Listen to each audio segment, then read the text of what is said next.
Hi, my name's Jo Cavalot from Hoarding Disorders UK, and this is a short session just to give you a little bit of information about hoarding. So what we're going to cover is what is hoarding disorder, some of the contributing factors and triggers, things that might lead to hoarding, common characteristics and how it may typically present. Also a quick look at the impact of hoarding, self-neglect, the visual assessment, clutter image ratings we call them, multi-agency working, and some tools that you might be able to use.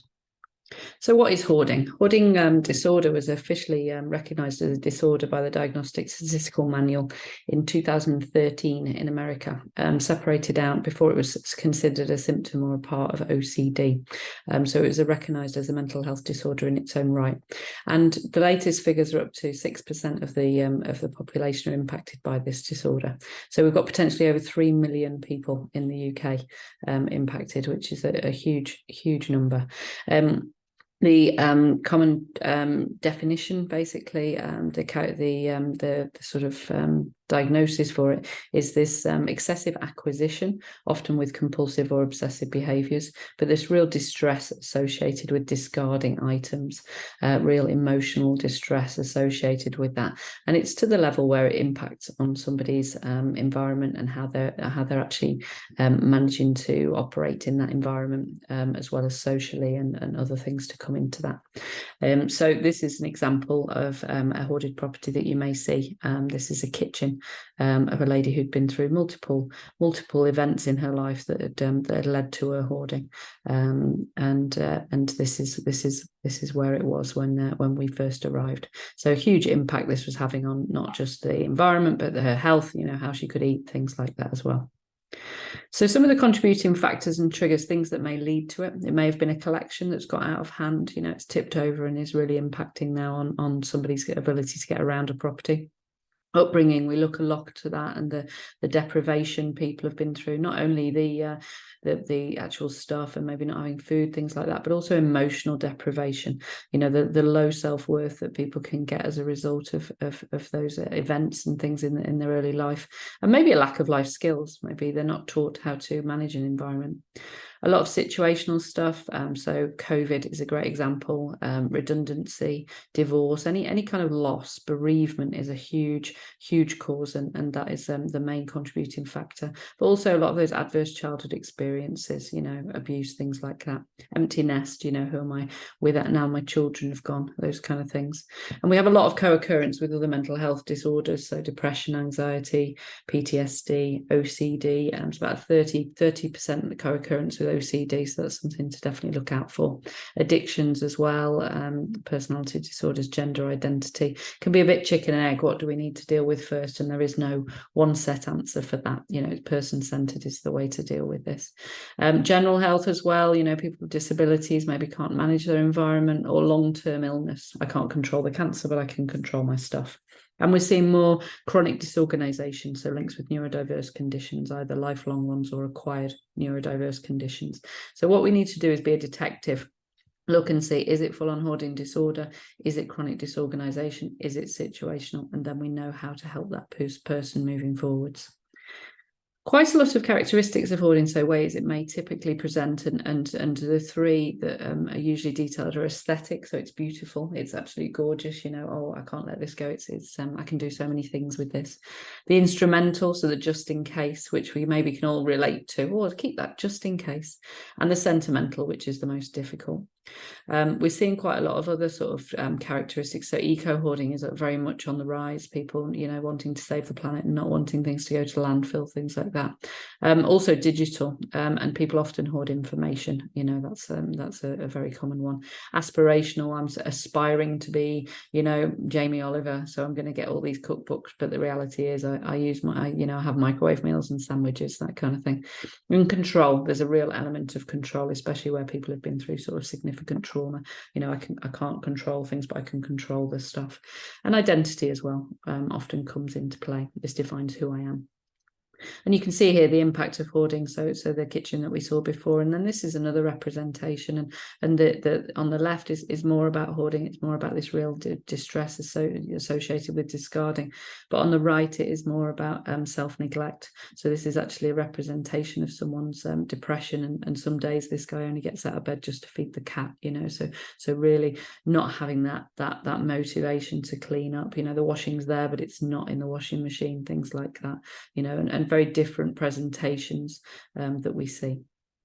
But families suffer when our basic needs aren't addressed. The living conditions go downhill. We often find problems within the environment, not being maintained, things like that. We've got the dust, the damp, the mold, fire safety needs not being met, repairs not carried out. And this is a view of a bathroom, and you can see the goat path that we have that's going through.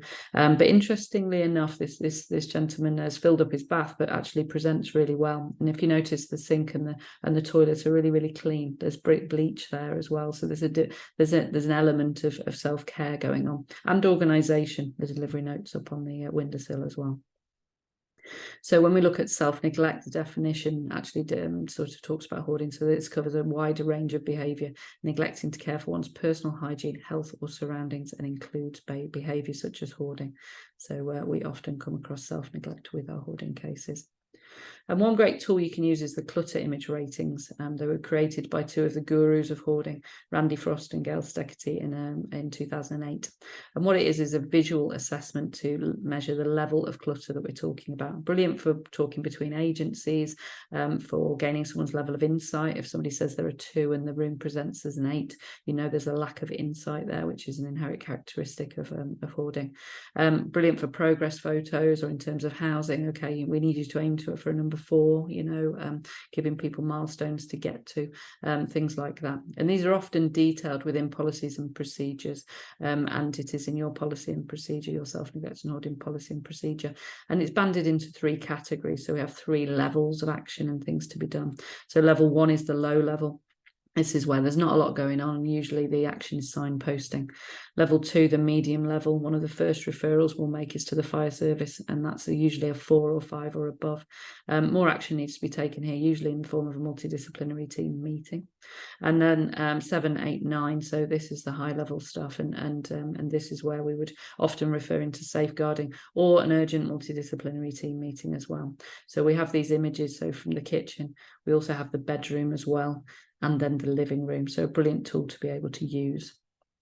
And we know that the best results we get are with multi-agency working, when we have a team around a person, when we have a team working together to see how they can support this person. And that is the best results that we get. It's no one person's problem. And sometimes it can be a bit of a hot potato. It gets passed around. No, it's housing. No, it's social care. No, it's health. But if we all work together, that's where we get the best results. And helping somebody to find their motivation, this is one of the best tools. So this is a gentleman whose house was full. His wife had died, and he loved collecting gadgets, but his motivation was having his kids to come over and stay at Christmas. And actually, many sessions later, but one step at a time, slowly over a period of time, one of my colleagues worked with this gentleman just to reduce down the levels of clutter. It's never going to be house beautiful, but once we'd reduced those levels down, it was then about putting things in place. So putting a cleaner in place to keep on top of it, keep them on radar. Don't let someone disappear off radar. That's really important.